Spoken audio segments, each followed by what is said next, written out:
Yeah. Hi, Bharat. How are you? Hi, sir. I'm good. How are you? I'm good too. Thank you. Can you tell us something about yourself? So my name is Bharat Battini. I have 4.5 years of experience in testing. In that 4.5 years, I have done manual testing, API testing, automation testing, using Cypress and Playwright.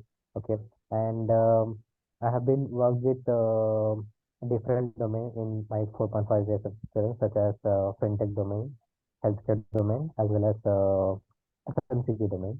Okay, I have strong expertise in manual testing. Like I have worked 3 years of 3 years of in manual testing. Then I moved into automation, Mm. where in automation I have started using Cypress as a automation tool, and then I moved into Playwright.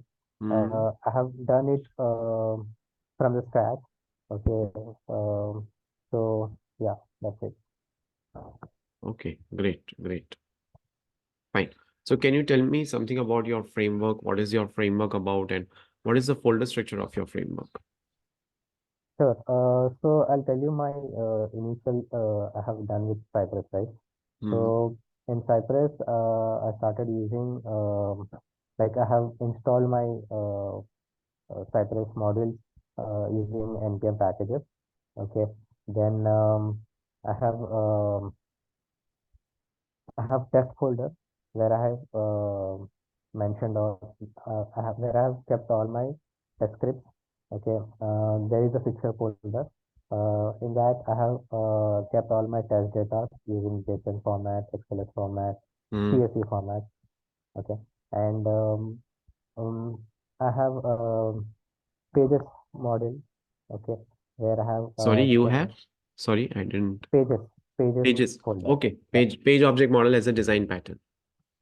Correct, Okay. correct. I have Mm. used PageUp model for the initial phase of my uh, Cypress automation tool.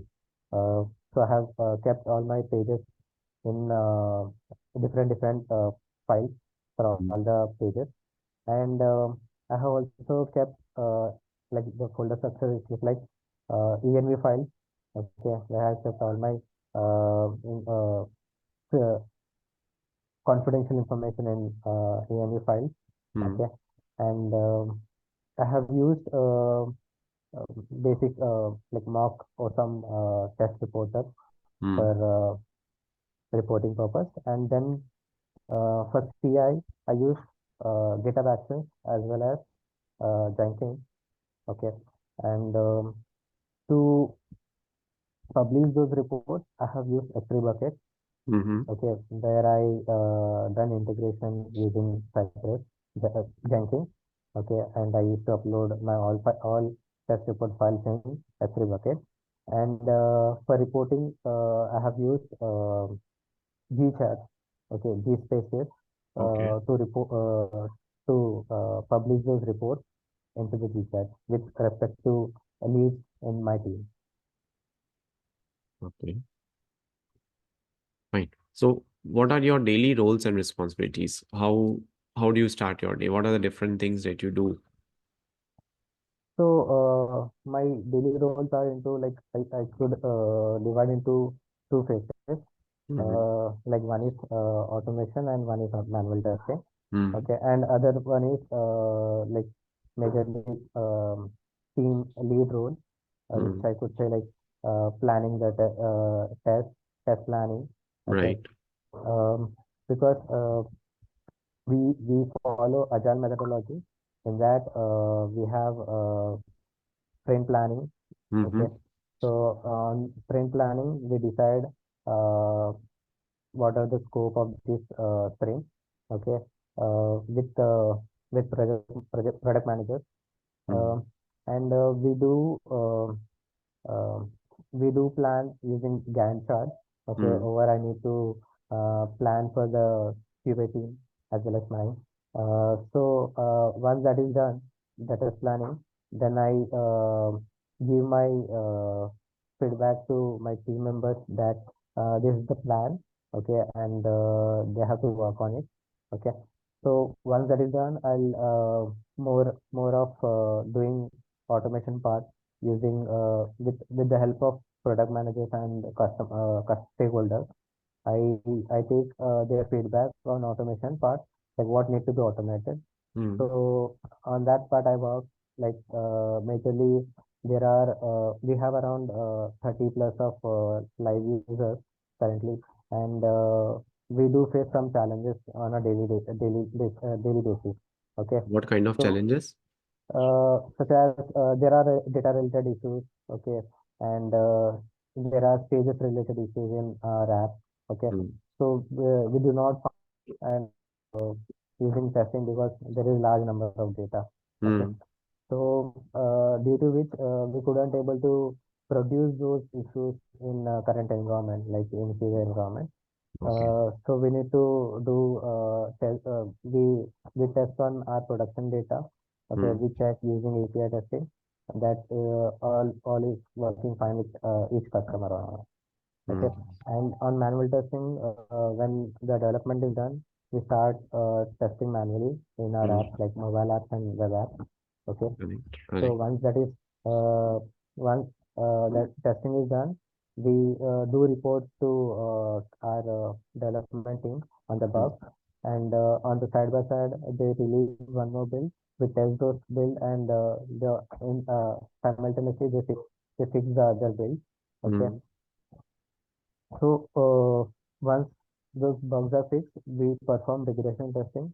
Uh, we share the test report with them, and the bill will release to the stakeholders for UAT testing. Okay. Okay. Fine. Now, can you tell me how will you implement data-driven testing using Playwright? So can you write that logic? Can you write that code? Uh, Data Just that driven. piece. Yeah. Yeah. So I'll use Hmm. fixtures. You'll use? I'll just should I Yeah, write you it on can chat? open Notepad, Notepad plus plus, any ID, that is fine. I'm interested in that logic. How will you do that? Yeah, Any file you can use, JSON file or any CSV file, that is also fine. it's visible, right? Hmm. Okay. So for data driven testing, I'm mostly using Cypress, so I can explain you in that. Hmm. So what I'll do, I'll take the production data. Okay, Hmm. like let's say we have 30 hours of users. Okay, I need to check everything. Hmm. So I'll take it in a CSV file using whatever required for the API. Okay, so first thing I'll download the data and collate.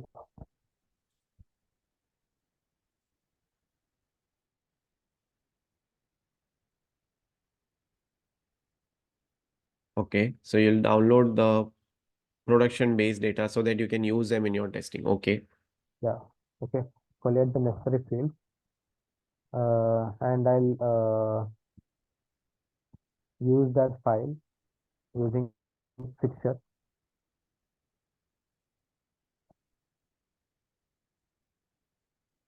Okay. And what kind of code will you write here? Coding, if you tell about the coding thing. For Coding. example, you have a test data and you have to Hmm, pass on that test data into the login screen. So how will you pass that data? um, so I'll pass like uh, Hmm. using for loop. Okay, I'll use for each Okay. loop Hmm. where I'll let's say if I want to write email and password. Okay, Hmm. using data driven. So I'll use for each loop, and I'll take the data from fixtures folder. Okay, Hmm. and each run I'll have to verify that, and I'll use as assertion as like in if condition, Hmm. if the name is something. Okay, this has to be this user. If name is something, then this has to be the this user. Okay. Okay. See, basically, if you get, so let me share the screen once. Mhm. Okay. So basically, if you get this kind of a question, you can just write this kind of a code. Okay. This is one of the code that is in JavaScript. So we'll have this test data. You'll have Mhm. username, you'll have Correct. password for user one, for user two, like that you'll have for multiple users. And you can have this test data for each. So as you are Right. going Right. for loop, you go for each loop. That is more enhanced, it's more Correct. advanced for each loop, and you'll be going for all these things one by one. Yeah, that's what I'm telling, but I couldn't Yeah. able to explain. Yeah. Yeah, no problem, no problem. That's totally fine. Yeah. Okay. Now tell me, uh,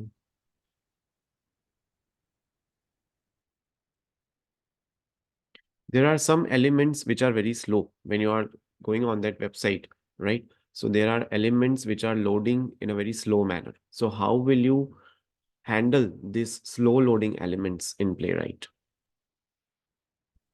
So for that, I'll use timeout. Okay. Hmm. But I do not put it explicitly. Okay. Yeah. Hmm. But I'll use if I know that this page will load and this page will take a time. Okay. Hmm. I'll wait for that page. Okay. Hmm. Using let's say if I click on that this button, like click me button. Okay. Right. Then I know that this page will take a load. Okay. So for the next button, I'll put a timeout for 10 seconds or 15 seconds. Okay. Hmm. Then it will wait for 15 seconds. If the page not get loaded in 15 seconds, then it will fail. But I'll use for button only, like for locator. Okay. Okay. Right.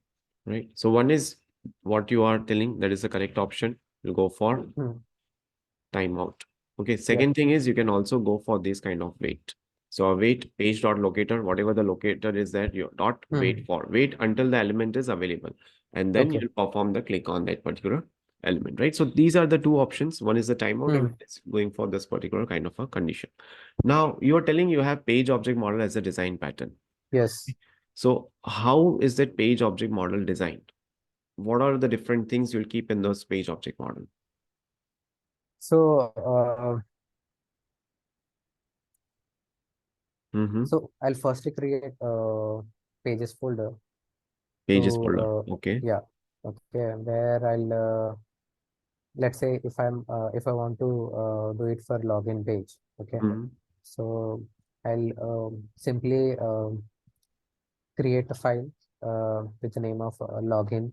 Okay, and firstly I'll give the class name. Okay, and in that I use constructors. Okay, Mm-hmm.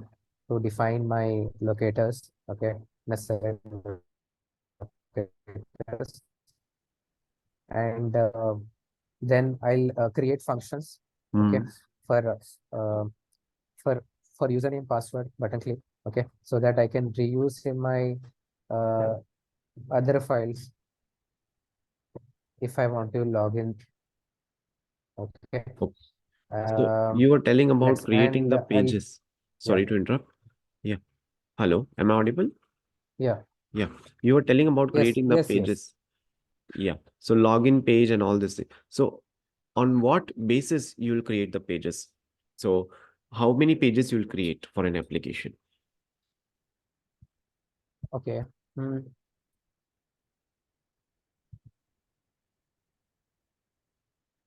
How many pages you'll create for Understood. any application? Yeah. On what basis you'll take the decision that I need to create a new page for this screen, or I need to have this continue coding in the same page like that?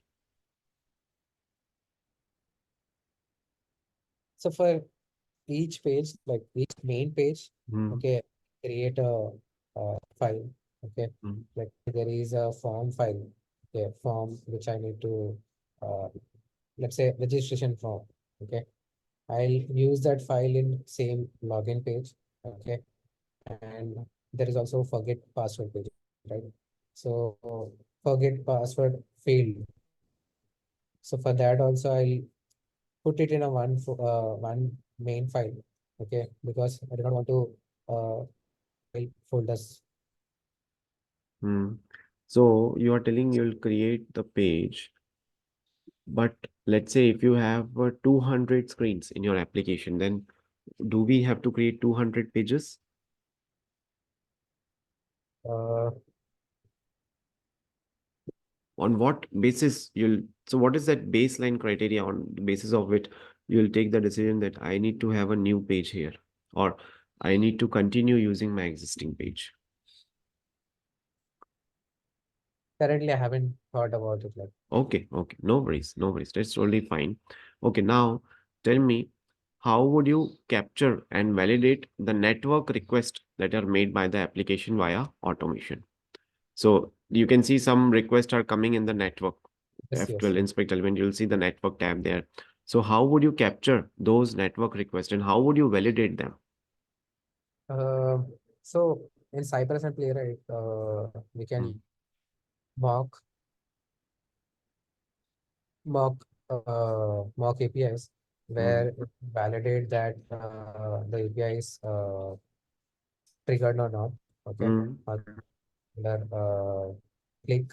Okay, and we can modify using mock command. Okay, Mm. if the API is failing, then we need to pass some data to get it passed. Then we can use the mock. You will mock it. Okay.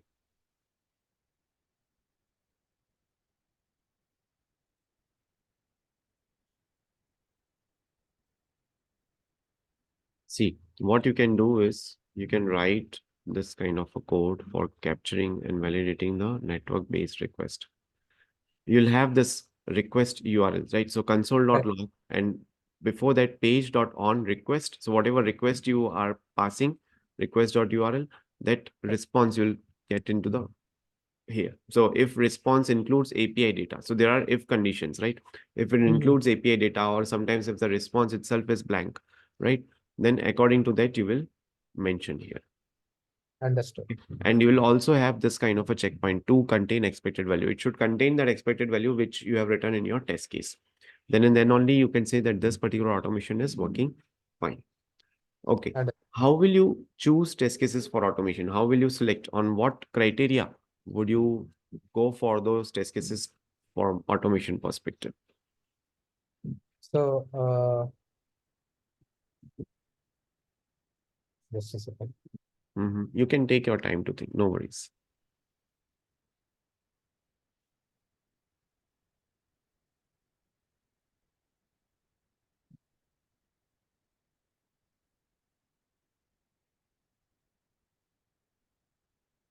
So, what I'll do, firstly, I'll check my test cases. Like if I have 100 test cases, okay, Mm, in that there are positive test cases, negative test cases, mm, exploratory cases, okay, ad hoc test cases, and everything. So I'll sit with my team, understand the test cases. Okay, I'll check whether this test case is automated or not. Okay, like for example, if it is a user centric, let's say mm, user uh, user will click on this button. Okay, user will perform any action this on this page. Okay, mm. those things will I keep in mind. I will try to automate all those things. Okay, there are something which we can't automate, right? Okay, so I'll take a approach of user centric and I'll perform automation on those test cases where user is able to click, user is able to perform some actions. Okay, Correct. and yeah. Okay. So see, whenever you get this question, you have to answer from the ROI perspective. You have to answer from the, like, which test cases you have to consider for automation. So from the time saving perspective. Mhm. So few of the test cases you might be running every day. You might be executing them every day. Correct. So those test cases you have to consider for automation. Few of the test cases, if those are recommended by the business team or by the subject matter experts by your client, then those test cases you have to run. Few of the test cases that you see that there is no kind of a manual testing involved or no kind of human intervention is required. You can just run those test cases and you can come up with the output of the result. So those test cases you can automate it, right? So these are few of the criterias which will define how many test cases and which test cases you will choose for automation. Understood. Okay. How will you handle multiple windows in automation? Let's say there are multiple windows which you have to take care. So you have some window A, and then you have to go to window B, then you have to go from window B to window C, again coming to window A. So how would you handle this in Selenium? So frankly telling, I haven't worked on it because while working with Cypress, Hmm. it doesn't allow to Okay. okay do that. And but I used to do that like I used to uh, when when Hmm. working with Cypress, okay, there are multiple pages where it will used to take in another pages, like let's say any CTAs, okay, like LinkedIn CTA, XCTA and everything, okay. Right. But what I did is I modified the DOM, okay, using triggers, okay, Hmm. sorry, using invoke function, okay. I modified the tag attribute uh, with the with the blank, okay, Hmm. that it will take you to the same page, not in the different page, okay. So I did that, and I Hmm. used to perform all the actions whatever I want, and then I get back to the same page. Okay. Fine. So now I want you to open this website and come up with the locator for this website. So this is the website which you have to open. Share your screen once, Sure. and you have to open this website and you have to find the locator of the style size L.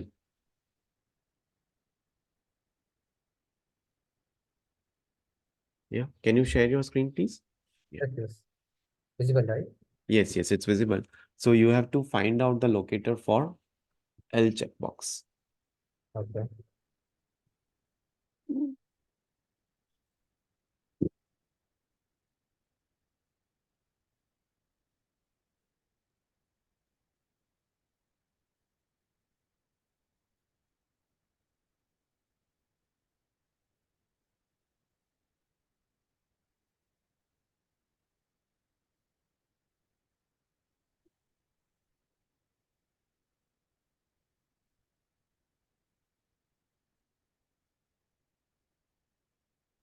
So for that, I Yes, can use the ID. Are you uh, getting that ID as unique? yes, yes. Let me just check. I'll Yeah. just copy this and I'll paste it over here. No, I don't. Uh,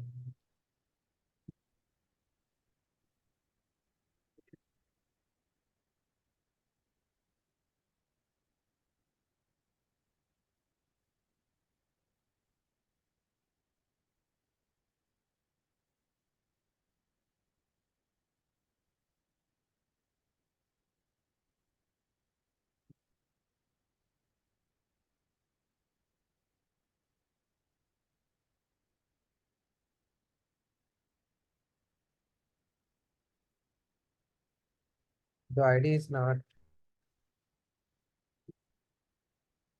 copyable. Mm-hmm. So, yeah, if ID is not available, you can go Then, for any other then I locator. Hmm. yeah. Uh, I'll use tag. Okay.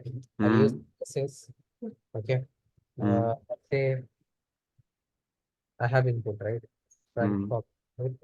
Okay. And then I'll put a unique attribute. Okay. And then I'll give the value in it. So it is only one right now. You can Okay. see. Yeah.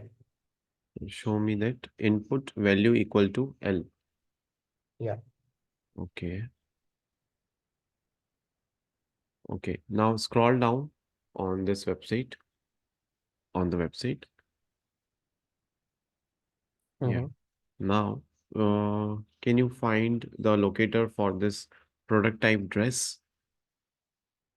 Right, yes, right. Okay. Hmm.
For these two, I can uh favorite dress as me. Okay. You'll take value equal to dress in this. Yes, yes. Okay, okay.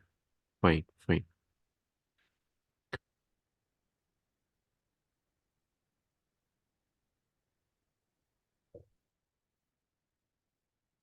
Okay. Now let's consider one scenario. So let me share the screen. So this is fine. You have got the X path. Sorry, that value kind of thing. Okay. Now, Yes. let's consider one of the aspect in which you are having an HTML page, Mm-hmm. HTML website. In that, when you check the drop down values, those Mm-hmm. are 14. Okay. Now you go for inspect element and you get Okay. one additional. So when you have that inspect element and you find out the correct locator, at that Mm-hmm. time you'll see there are 15 values that are Mm. coming. But on the UI, it is showing you 14 values only. On the Okay. inspect, it is showing you 15. So how would you Okay. automate this thing? Um, okay. Mhm.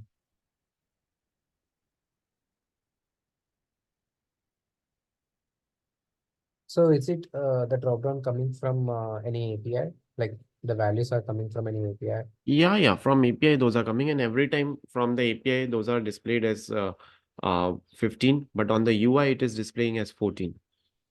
Okay. Mhm. Um, okay.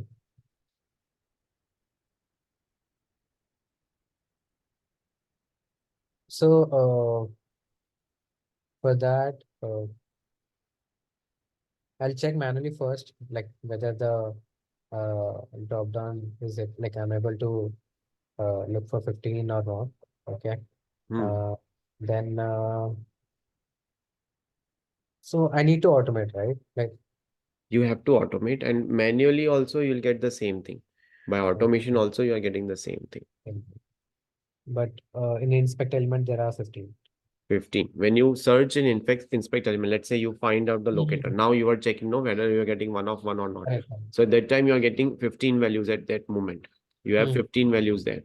But in the UI, it is displaying only 14 values. Okay. Hmm.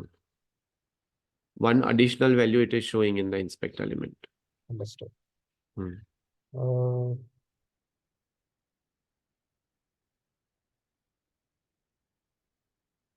Currently no idea for Okay, this. no problem. So let this be an open question for the people who are watching this video. How would you automate this particular scenario based question in your Hmm.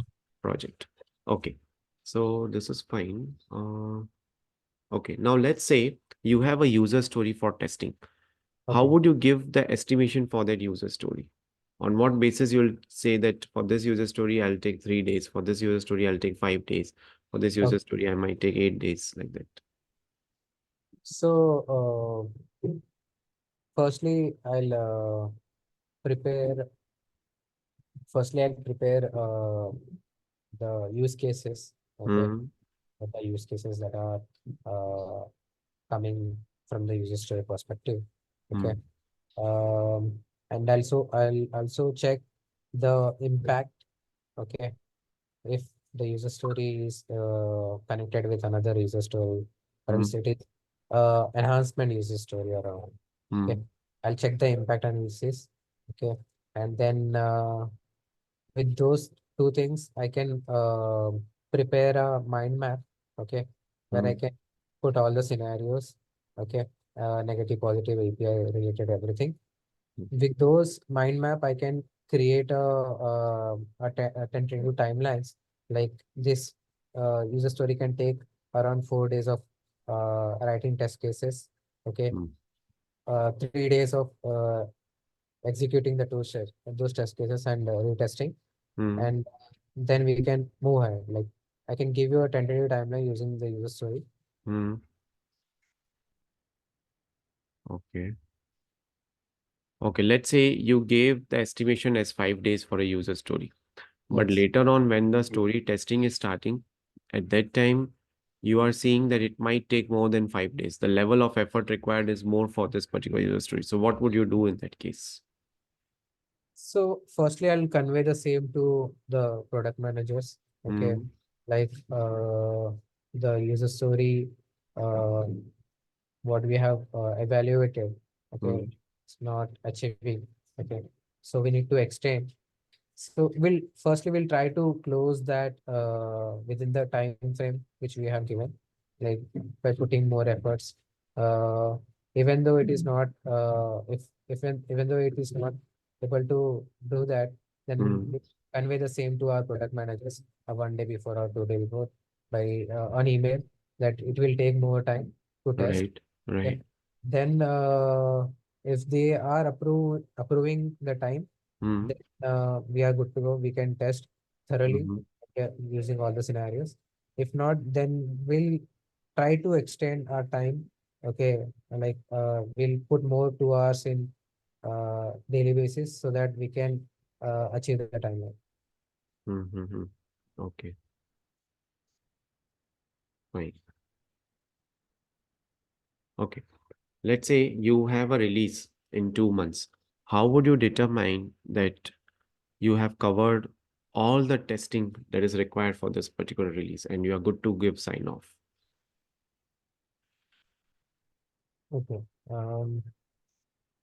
So obviously, if we are uh, planning for 3 months, okay, Hmm. then things gonna change in the middle. Okay. Hmm. Hmm. Um, like we had a release of major release from 1.7.2 to 2.0. Okay. Uh, in that release, we have planned everything like we'll go live on this day. Okay. Hmm. Due to requirement finalization not happened, like it was happened 15 days back, okay, prior to the release. So development team has to do the extra work, okay, and even the QA team has to do the extra work. Hmm. Uh, uh, so that time we straight away say that in this release we haven't uh, went thoroughly.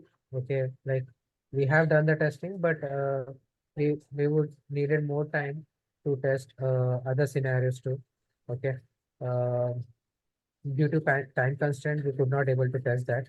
Hmm. Okay, we straight away say that, and if the product team and the management team approves, okay, then we are good to go. If they are like no, we need thorough testing on this, then Hmm. we will propose a timeline, new timeline for them that we require more time, like Hmm. 1 week or 2 weeks. Okay, then we can give you a proper sign off for that. Okay. See, when you get this kind of a question in an interview, you can tell first of all about requirement traceability matrix. RTM is there. In requirement traceability matrix, you will have features. You will have list of user stories which would be mapped with your test cases, test scenarios, and you will have those 1:1 mapping or 1:many mapping. If you have got the test cases for all the stories and those are being executed, those are being resulted as pass, then you can go for a sign off. So that means your testing is complete. There is nothing left. If something is failing, then you'll retest it again. But if you don't have RTM, so until unless you don't have RTM, you Hmm. cannot have that mapping that everything is covered in my feature or not. Understood. It might happen some screen might not be covered. So Correct. from RTM perspective, you have to give the answer for this particular question. Sure. Okay. Can you tell me what are the different components in the test strategy that you will keep for an e-commerce website? If you have to create a test strategy document, what are the components you'll keep for an e-commerce website? Um, so, firstly, I'll check that the localization, like Mm, um, for India, okay, it should uh, give in rupees format. Okay, mm, for others, it should give their respective uh, currencies. Correct. So that would be my first strategy to check whether the this everything, like if I change the location, then this thing has to be changed. Okay, and